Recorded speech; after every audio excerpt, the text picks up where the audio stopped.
My boss promised bonus, then bought himself Porsche. Anonymous tip to IRS about his expense reports fast.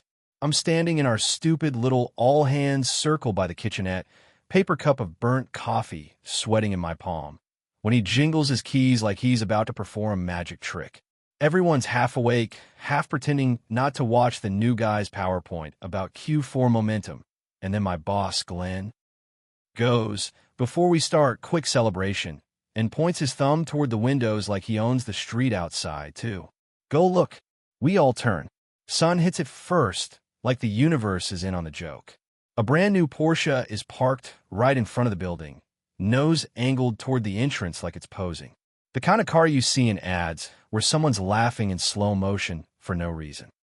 Glenn smirks, the same smirk he uses when he says, "We're a family here," and he claps his hands once. "Picked her up this weekend," he says. "Life's short." Someone does this little forced woo sound. A couple people clap because they don't know what else to do. My stomach drops in a way that feels physical, like I swallowed ice. Because 2 weeks ago, Glenn stood in the same spot and said, "If we hit target, I've got bonuses for everyone. I take care of my people."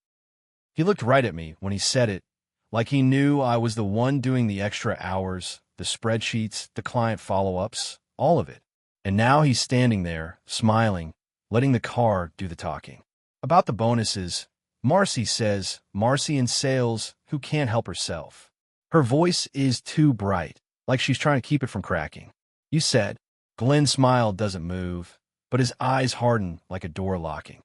"Yeah, so," he says, dragging the word out. "We're pivoting."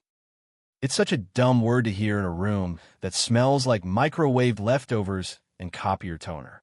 "Pivoting," someone repeats. "We're reinvesting," Glenn says, and he lifts his hands like he's calming a crowd. "Market's weird. Cash flow is tight. We need to be smart." And look, he laughs like we're all in on something. "You guys should be proud. We crushed it. That's job security. Job security." He says it like it's a gift he personally wrapped.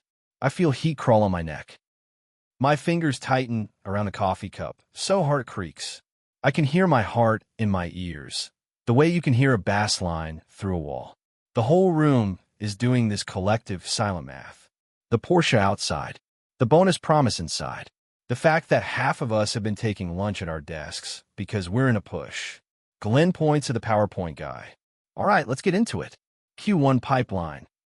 And I'm still staring at the keys in his hand, the little Porsche crest flashing every time he moves.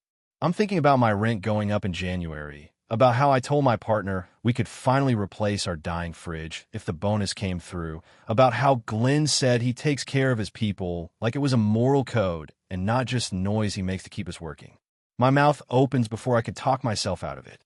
"So, there's nothing," I say, and my voice sounds strange to me, too flat. "Not even partial? You promised." The room goes so still you could hear the office fish tank bubble if we had one.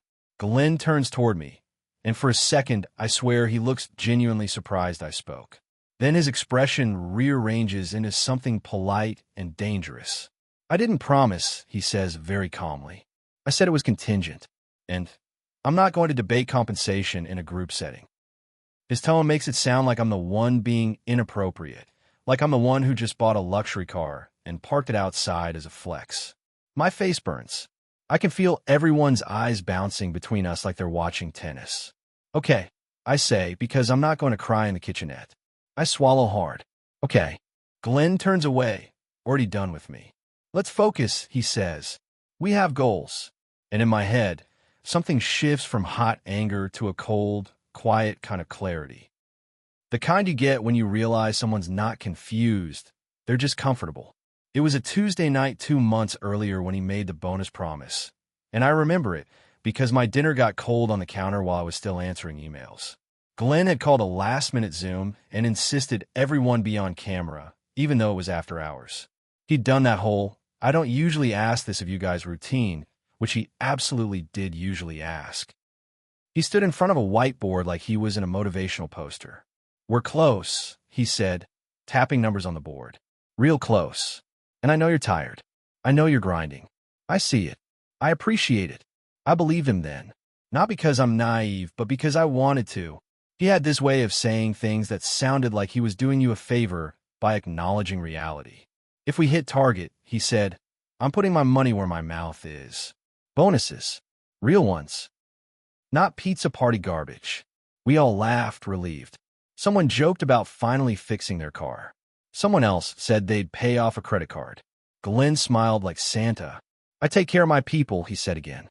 "That's how I run things." I remember the feeling in my chest, this little pocket of hope. I stayed late that week, later than I ever had. I did the client renewal deck myself because our designer was out.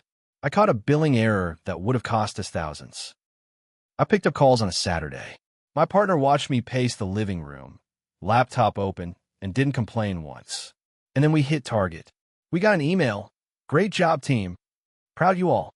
Big things ahead." Nothing about bonuses. But I assumed they were coming. Payroll cycles, approvals, whatever. There were always hoops. Glenn loved hoops. He loved making things feel just out of reach. So when you got them, you'd feel grateful instead of owed. 2 weeks later, Porsche. After that all hands, people went back to their desks like robots. You could feel the morale drain out of the building. The sound of keyboards wasn't even aggressive anymore, just resigned. No one joked in the group chat. Marcy slammed a drawer hard enough that the pens rattled. The new guy looked confused, like he'd just walked into a family argument. Glenn disappeared into his office and closed the door. Through the glass, I watched him lift his phone and smile at something. Maybe a photo of his car, maybe his bank app, who knows. I sat down and stared at my monitor, not really seeing it. That was the thing about Glenn. He didn't just take, he performed taking. He made sure you saw it. I work in operations. Not glamorous, but I'm the person who keeps things from catching fire. Part of that means I see numbers. Not all of them, but enough. I know what we spend on vendors. I know what gets reimbursed. I know which client lunches happen suspiciously often at places where no clients ever show up. And for months, long before the Porsche, I noticed Glenn's expense reports were weird. He'd submit them like clockwork, always right at the deadline, always with this tone like he was doing accounting a favor by existing. "Just getting this in," he'd write, "so we can keep things moving," like we were the ones slowing him down. The expenses themselves were always just plausible enough. Steakhouse receipts labeled prospecting. Hotel charges labeled conference. Gas and mileage that didn't match his calendar. Random office supplies from high-end stores. A $400 team dinner on a night half the team was out of town. At first, I did what everyone does. I assumed maybe he had a reason. Maybe it was messy but not malicious. Maybe the clients were real and I just didn't know. I didn't want to be the paranoid one. I didn't want to be the person who reads too much into stuff. But after the Porsche, the past few months replayed in my head differently. Not as, oops, messy, but as he's been funding his lifestyle out of the same pot he told us was empty. That afternoon, I opened the expense folder on our shared drive. My hand was shaking a little, which annoyed me. I wasn't afraid of the numbers. I was afraid of what it meant to look. I started with the last quarter. Glenn's submissions. PDFs of receipts. The same 3 categories over and over. Meals, travel, client entertainment. I noticed a pattern immediately. The meals were always for 2. Almost always. 2 steaks. 2 cocktails. 2 desserts. And they weren't cheap places. They were the kind of places you take someone you're trying to impress, or someone you're sleeping with, or both. Fine. Whatever. That wasn't illegal. Just gross. But then I pulled up the mileage logs. Glenn claimed mileage reimbursements for trips to client sites across the state. Except we're hybrid. His calendar, because he insists everyone shares their calendars, showed he was in the office those days, or at strategy blocks that were suspiciously vague.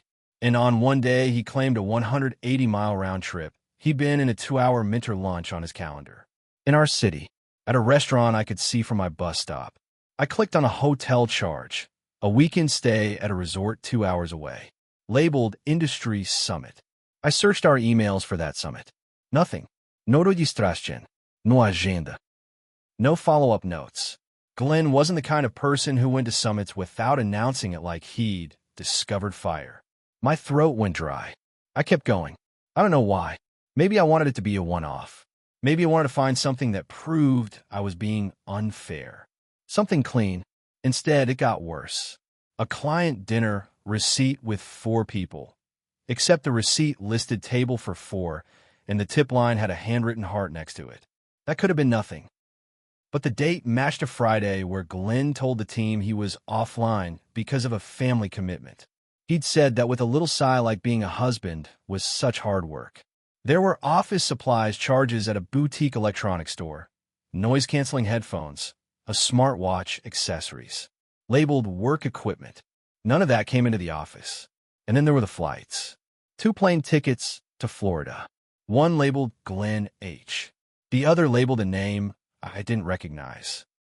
First name only on the receipt, but the last name was clear. Not his wife's last name. Not anyone in our company. The date? Over a week, he told the staff we couldn't take time off because it's crunch season. My stomach turned so hard I thought I might actually throw up into the trash can under my desk. I pushed my chair back and stood up like I could physically step away from what I'd just seen. The office around me kept moving. Someone laughed quietly at a meme. The printer hummed. The normalcy of it made me feel insane, like I was the only one who could see the crack running down the wall. I went to the bathroom and splashed cold water on my face. I stared at myself in the mirror, gripping the sink. I looked like me, tired, little crease between my eyebrows from squinting at screens too much. Not a hero, not someone who takes down corruption, just an employee who got played. On the way back to my desk, I passed Glenn's office. The blinds were half open. He was on the phone, laughing, actual laughing, shoulders shaking. I saw his watch flash as he gestured, and it hit me that of course he had a new watch. Of course. That night, I didn't tell my partner right away. We ate dinner and watched a show, and I nodded at the right parts, but my head was full of receipts. Every time my phone buzzed with a work email, my chest tightened like I was bracing for impact. When I finally said it, he bought a Porsche. My partner made this sound halfway between a laugh and a sigh. And your bonus? I shook my head. They stared at me for a long second. That's disgusting. I think he's been... I struggle for the word. I think he's been using company money. Like more than just normal business stuff. Are you sure? No, I said immediately, because I wasn't sure in the way people want you to be sure. I was sure in the way you're sure the stove is hot, because you can feel the heat, even if you haven't touched it yet. I looked, I admitted, and it's bad. It's not just one weird receipt. My partner sat forward, elbows on knees. What are you going to do? I opened my mouth and nothing came out. Because the answer wasn't simple. It wasn't like in movies where you press a button and a siren goes off and justice happens. Real life is rent. Real life has HR departments that protect executives. Real life has you waking up unemployed because you weren't a cultural fit. I don't know, I said, and I hated how small my voice sounded. My partner reached for my hand. I'm not telling you to risk your job, they said carefully. But he's stealing from you. From everyone. That word, stealing, landed heavier than unfair or shady. Stealing was tangible. Stealing meant there was a victim. Stealing meant that when he said cash flow was tight, he wasn't describing a problem. He was describing the consequences of his own behavior and then handing the bill to us. I didn't sleep much. I lay there listening to the fridge click on and off, thinking about how Glenn's wife had come to the office once with their kids for a holiday thing, how she'd smiled at us like we were friends. I thought about the flights and that name on the receipt. I thought about Marcy's face when she asked about the bonus. I thought about my own stupidity, how I believed him. The next day, I went back into the expense folder. My hand was steadier, which scared me. Anger does that. It turns shaking into focus. I didn't download anything. I didn't print anything. I didn't forward myself files. I knew enough to know those were the kinds of actions that leave obvious trails. But I did take notes. Dates, amounts, categories, patterns. I wrote them in a notebook I kept in my bag, one I used for grocery lists and random reminders, so it didn't look like a case file. I wrote fast, like my brain was trying to outrun my conscience. By lunchtime, my stomach was in knots. I kept imagining Glenn walking up behind me and asking what I was doing. I kept imagining HR calling me into a room with a forced smile person and a box for my desk stuff. I told myself to stop. I told myself to let it go and just job hunt like a normal person. Plenty of people get screwed at work and move on. That's what adults do. That's what being professional means. But then I looked outside again and saw the Porsche. It was still there. Same angle. Same gleam. Like a middle finger with wheels. That afternoon, Glenn slacked the team. Reminder, no PTO next week. We're in an execution phase. Execution phase. Meanwhile, he'd executed a resort weekend and 2 plane tickets and half a dozen client dinners that looked a lot like dates. That's when I stopped thinking of it as revenge and started thinking of it as correction.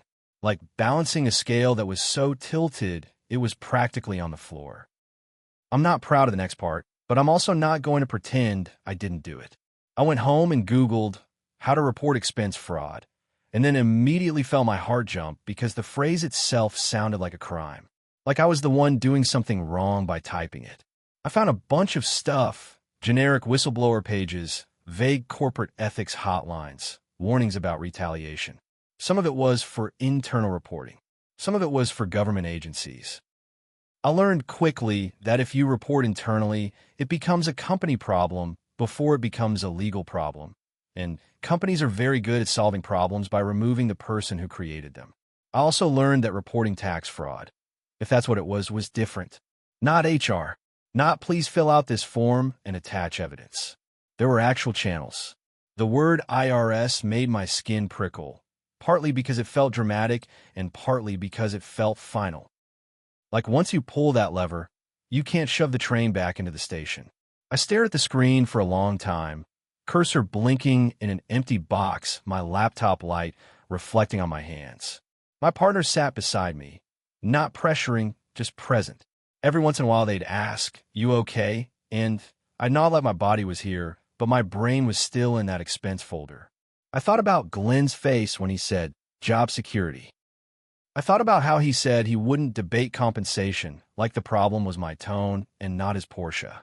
I opened my notebook and read my own handwriting. Dates, amounts, resorts, flights, mileage, patterns. I didn't have to prove it. That wasn't my job. I just had to point a flashlight at the corner where the cockroaches were. So I did. I sent an anonymous tip about what I'd seen.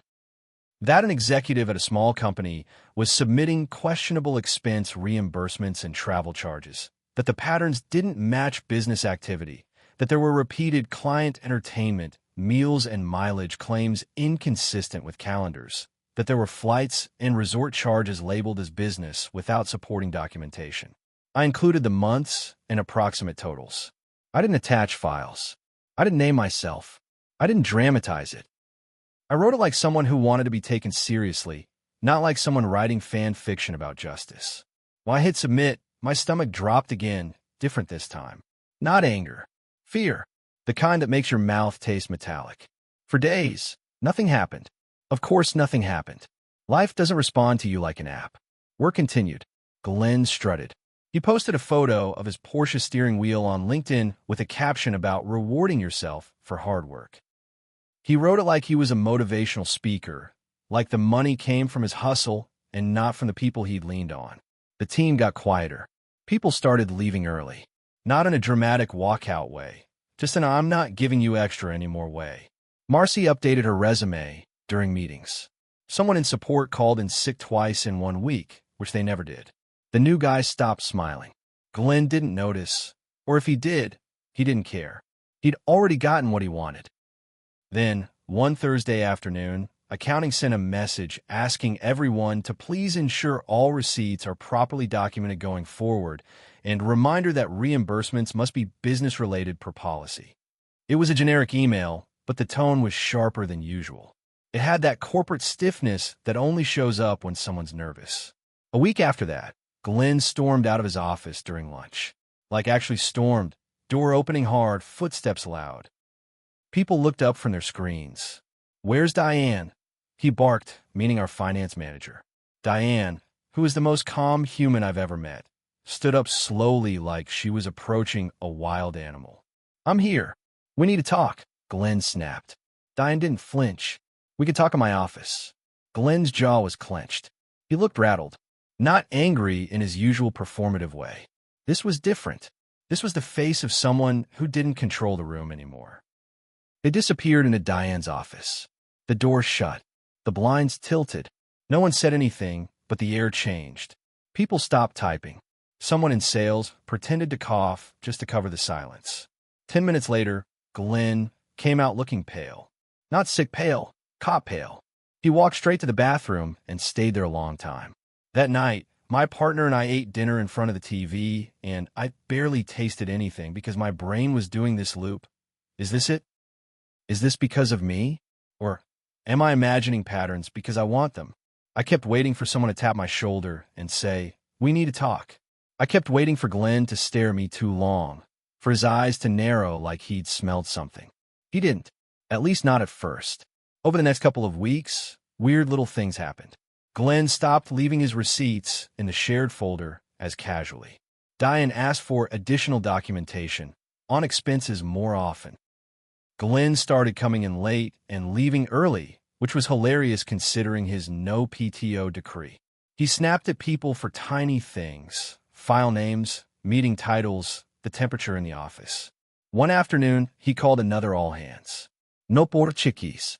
No es mal. He looked like he'd aged 5 years. "We're doing a compliance review," he said, voice tight. "Routine. So everyone needs to make sure your documentation is in order. Receipts, mileage logs, all of it. Routine. Sure." After the meeting, I walked past his office and heard him on the phone. His voice was low, frantic. "I'm telling you, it's all legitimate. It's business development. He paused, then, "No, I don't have those emails. We talked in person." I kept walking, heart pounding, but there was this strange calm under it. Like part of me had finally stopped begging the universe to be fair and just decided to push. A month later, Glenn's Porsche wasn't outside anymore. For 3 days, he drove an old SUV. On day 4, he didn't come in at all. The company sent an email. "Glenn will be on leave effective immediately. Please direct all questions to Diane and the leadership team." On leave. Like he was at a spa and not being investigated. No one cheered. No one high-fived. People just sat there, staring at the email like it might explode. Marcy messaged me privately. "What happened?" I typed, "No idea," and deleted it. Then typed, "I think finance finally got sick of him because that was closer to truth without being confession." That same afternoon, Diane called a short meeting. She looked tired but steady. "I can't go into details," she said, and her eyes flicked around the room like she was making sure Glenn wasn't hiding behind a plant. "But I want you to know leadership is addressing some concerns. And I know some promises were made. We're reviewing compensation, and we will be communicating next steps." Someone asked, "Does this mean the bonus?" Diane held up a hand gently. "I can't promise anything until the review is complete," she said, and there was something honest in her tone that almost hurt. "But I hear you." A week later, payroll hit with an unexpected line, "Performance bonus." It wasn't life-changing, but it was real. Enough to fix the fridge. Enough to breathe. I stared at my pay stub for a long time. My chest felt tight in a way that wasn't panic this time. It was relief, mixed with this weird grief that it took what it took for something that should have been simple. Glenn never came back. We eventually got a short corporate statement. He resigned to pursue other opportunities. No mention of fraud. No mention of investigation. Just a clean exit line, like a PR bandage. But there were rumors. Always rumors. That there'd been an audit. That there were tax issues. That he'd tried to blame the finance team. That his wife found out about the Florida flights because paperwork showed up in the mail. One day, months later, Marcy sent me a screenshot of Glenn's LinkedIn. His open to work banner was up. His Porsche photo was gone. I didn't feel triumphant. I expected to. In my head, justice was supposed to taste sweet. Instead, I felt tired, like my body had been holding its breath for weeks and only just remembered it could inhale. Sometimes I still wonder if what I did was petty. If I crossed the line. If I should have just quit quietly like everyone tells you to do in corporate life. Don't burn bridges. Don't make waves. Protect your peace. But then I think about Glenn saying job security while his keys flashed in his hand. I think about the receipts, the mileage, the resort weekends labeled as summits. The way he looked at me when I asked about the bonus, like my need was an inconvenience. And I think about how quiet the office got after he left. Not because we missed him, but because for the first time in a long time, no one was bracing for the next lie. I didn't post about it. I didn't brag. I didn't tell anyone at work. I kept my head down and did my job. I let Diane do what Diane could do from inside the system. But sometimes when I walk past where that Porsche used to sit, sun hitting empty pavement, I feel this small, steady thing in my chest. Not joy, not revenge, just a feeling of finally refusing to smile while someone steals your teeth and calls it motivation.